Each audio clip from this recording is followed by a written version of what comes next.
Hello, this is Attorney James Sweeting with the law offices of James Sweeting III LLC. And one of the things that we're most proud of is the wide variety of clients that we service and their various interests, hobbies, and endeavors. And one of the things that we decided that we would do was, instead of turning the camera just on ourselves, we would like to illustrate and highlight. Today we're going to have a good friend of ours, a good friend of the law firms, Linda Meadows, wife of the pastor of St. Michael and All Angels Church, located at 2013 St. Paul Street in Baltimore, Maryland. And today she's going to be discussing with you and discussing with us her quilt and quilts in the African American community. This piece is entitled Bird Song, and it's really a tribute to the birds that gather in our yard and have such an awesome time. And it really started with one day my going into the backyard, and I noticed a bird actually sitting in our flower pot, and I thought it was a statue. And I said to my husband, "Oh, you bought an ornament for the garden." There are garden ornaments that you can find. And he basically said, "What are you talking about?" I said, "The bird ornament." He said, "Touch it." So I reached to touch it, and the feathers actually moved on the bird. The bird didn't move, but the feathers moved. I was startled, and I had to laugh at my own self. The birds had made themselves at home. And if you notice, as of lately with this COVID-19, the birds are singing louder, they're more pronounced, they're actually prettier, and they just seem to be everywhere. And so, just as a grateful moment of thanking God for the birds and being able to see the birds drinking out the water, walking around the yard, making themselves at home, I thought it would really be fun to create a little tribute, basically, that could hang outdoors to the birds. And the birds are singing, and it says sing, and they do that very well. And I love the use of my African cloth. And so these are Afrocentric birds, and they're really just having a joyous time. And so that is my tribute to the birds, basically. Okay. One of the things that I simply love are African artifacts. And we have plenty of them in our home. And I even seek out museums to go see African artifacts. Shaker rays are a favorite of mine. So they're gourds, they're musical instruments with beads on them. And so this quilt is entitled Shaker Ray Love. So when I said, in our home, we have favorite African American sculptures, paintings, and artifacts, including several favorite shaker rays in varying sizes and shapes, with intricate beadwork. The workmanship of these shaker rays is awe-inspiring. This art quilt is my interpretation of the beauty of these amazing musical instruments, which are a part of many percussionists' coveted collections. And I created this Shaker Ray Love in Baltimore, Maryland in July of 2019. And so, this is my creation. And so what I did was I created a puzzle, basically. And I used my African fabrics along with beads and yarn. And I began to place together these pieces that represent the different shaker rays in different sizes and colors. And I sewed the beads on to the shaker rays. This quilt is entitled Lions Roaring. This was my first formal quilt designed with green and pink fabric squares that my mother-in-law owned. And her name was Mary Bird Meadows. And she initially created several of the squares. These squares were incorporated within my Lions Roaring quilt. So I think of my mother-in-law when I think of this first piece of artwork that I created? So as you can see, I really was very new to quilting in April of 2019 and hadn't yet found my stride, but knew I enjoyed the art of quilting. So I have some awesome teachers, and we were meeting on Wednesdays from 9 to about noon at St. Michael's Episcopal Church. And these amazing quilters were always sharing with me fabric, lessons, telling me where I might learn new techniques.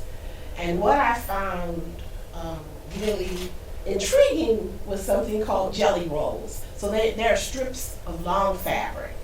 And I was able to incorporate the gift of fabric to create this quilt. And this is I entitled this Dancing Dudes. So I said, this 3 dudes jelly quilt was truly intriguing to me. I stumbled upon these steps to creating the jelly roll quilts while watching quilting YouTube videos. Jelly rolls are fabric strips, and they were generously provided to me by the angel quilters of all arts and all angels of St. Michael's Episcopal Church in Baltimore. I combined several jelly rolls with compatible colors, creating colorful blocks, which I purposely didn't place in a specific order. The surprising outcome, I think, is an exquisite design with pronounced style. And I created this in September of 2019.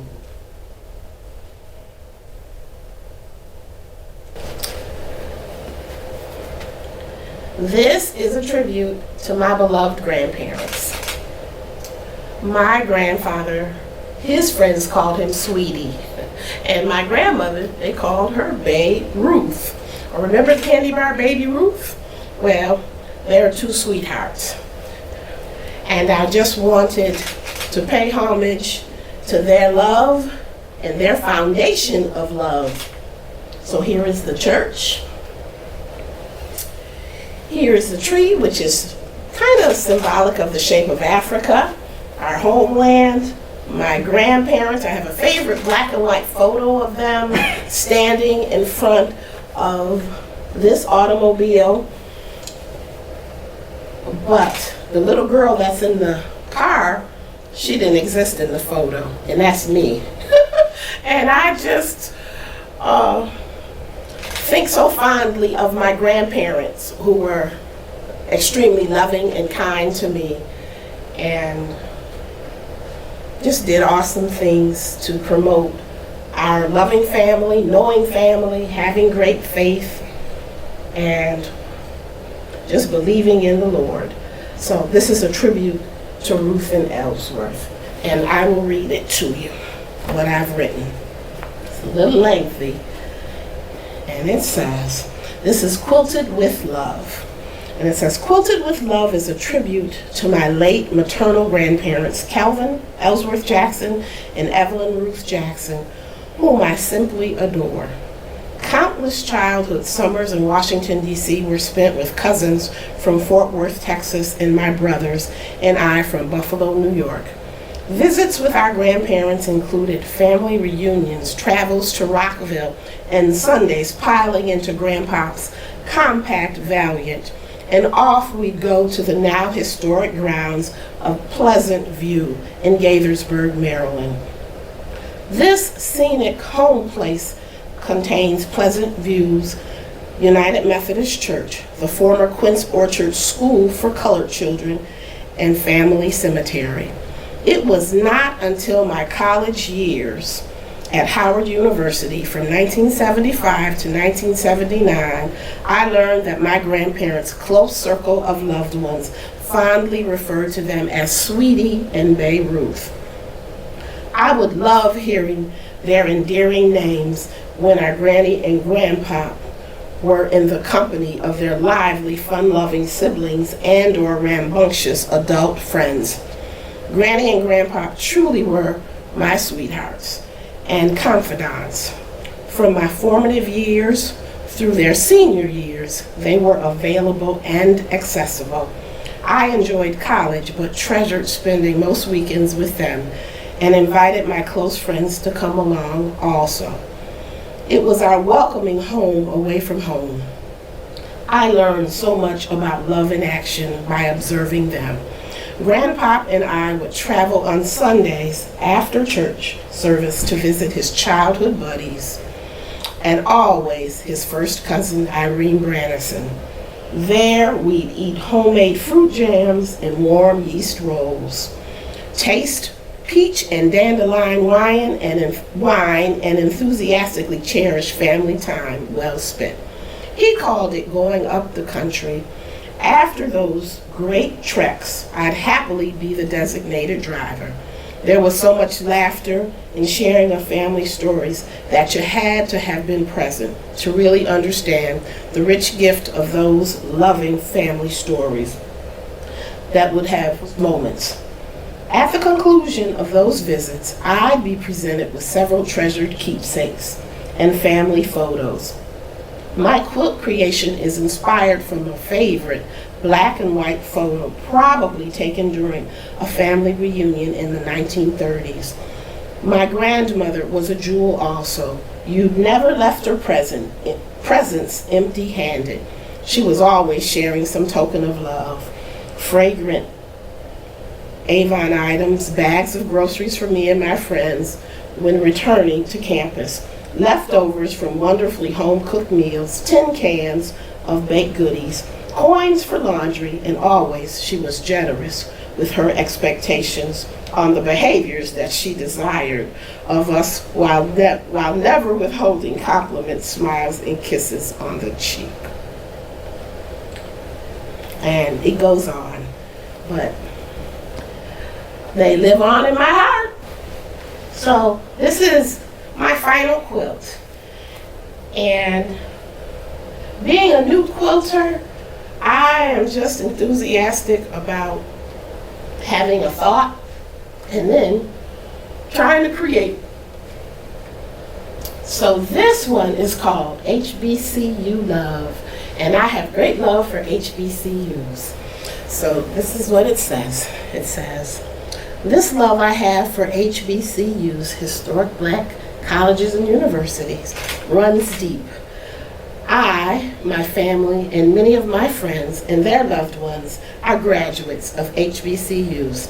This quilt combines photos, images of where we further gained and affirmed cultural pride, experienced the love of our heritage and community. This quilt is a testament to the resilience and overcoming. I relish the reality that these students, grateful grads of the past and present, historically black colleges and universities, were realizing their dreams. We are an HBCU loving family with graduates hailing from Howard University, Hampton University, once known as Hampton Normal Institute, Morgan State University, Tuskegee Institute University, Virginia State Normal and Industrial Institute University, Shaw University, North Carolina Agricultural and Technical State University, DC Teachers College, and Virginia Union University. These and other fine HBCU educational institutions were established to educate former enslaved African descendants, Native Americans, and African Americans during the segregationist years. These stellar institutions continue to fill an important role in providing quality education and access for African Americans and those individuals desiring to be a part of this historic legacy. And I have plenty more that I've written there, but I just want to share with you what I have created. And so, here we are and it says HBCU Pride. And I love this picture because this is the most recent picture of the quilt in terms of the timeline. It is taking place at Shaw University, and the students of today are seated, and behind them are the historic figures of yesteryear, which paved the way for the students. So here you will see some Howard grads. You will see Zora Neale Hurston, one of my favorite writers. You will see some Alpha men, for those who love alphas. You will see Howard University here, Howard University.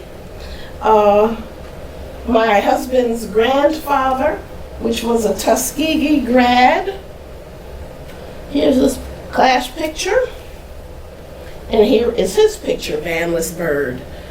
And so my grandparents are there. His grandmother is there. His grandmother attended Virginia Union. My mom attended college in Washington, D.C., Morgan State, Tuskegee, Spelman, Morehouse, the Yales of our HBCUs are present, and I just wanted to say I love you HBCUs, and I thank you for making a way for us, and we're most proud. So tell us a little bit about quilting and how you got into quilting, how you got started with it. I was a resistant quilter. I have to laugh at myself, and one of my friends, she laughs at me also, because she invited me to come to quilting. And I just would conveniently forget that Wednesdays was the date of quilting. And I just could not imagine being a part of the circle. I always admired the quilting, loved the artistic quilts that I would see, marveled at the historic implications of the quilts that helped on the Underground Railroad. Just never imagined that I would do quilting. I was appreciative of it, but I did not think I would do it. Well, what made you finally go? I mean, what broke the ice? I went to ask a question. I remember just going to ask the ladies a question, and I don't even remember what the question was. So it was just God's divinity, I guess. And I went. The ladies were absolutely lovely. I sat, I laughed. I loved the fabrics, was so intrigued by the things that they would create, how they would do it, their discipline. And one Wednesday led to another, and I learned some technique, the formal quilting, and they would teach me how to do this and create these lovely items, and I soared, I guess. And what do you get out of quilting? I mean, what does it do for you? I don't know that I have words about what it does for me, other than I have this wonderful sense of accomplishment.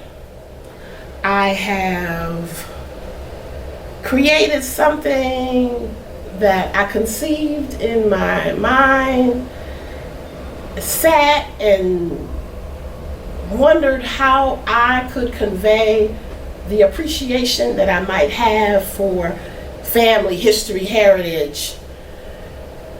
And there it was, and there it is, and I'm just grateful. Well, let me ask you this. If I wanted to be involved, or someone wanted to get involved in quilting here in the Baltimore area or anywhere, how would they do that? Well, there are several quilting organizations that do exist. So there are amazing quilting guilds. You can Google and find out about them. There's also this historic Baltimore African American Quilters Guild, which meets monthly. They have a website. You can go to that website. Once COVID is over, I am sure that we will resume meeting face to face. But right now, you can still do things, on the internet and correspond with excuse me, with the founders. There's also a quilting group at St. Michael's Episcopal Church, which meets on Wednesdays. So I'm hoping once COVID is over, we will resume again our Wednesday meetings. You can go to the website for St. Michael's to learn more about the quilting. And there are all kinds of tools and formats that exist that you can access. YouTube videos are incredible teachers right about now. You'll be surprised at what you can create and what you can glean from them. And it's just a world of quilting out there. And so if you are on Facebook, there are quilting guilds from A to Z. And it's a matter of discovering who they are and reaching out to them. And quilters are amazing women and men. Good hearts, loving spirits, kind folks. They'll show you and teach you and tell you what the route you can go to create. Well, tell us one last thing. Tell us about this competition, what it's about, and how does that work, and how do you get involved in it? Oh, Brother James, one of these wonderful quilters sent me the information about this African fabrics quilting digital show and tell. And I pulled up the information, read it, and said, I've got time and I can do this.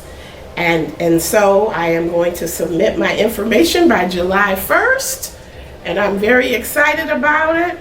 And we will see what it's going to entail. Besides the show and tell, there's also conference. And so there will be these heavy hitters who will talk to you, give you some guidance, and help you discover your inner creative self.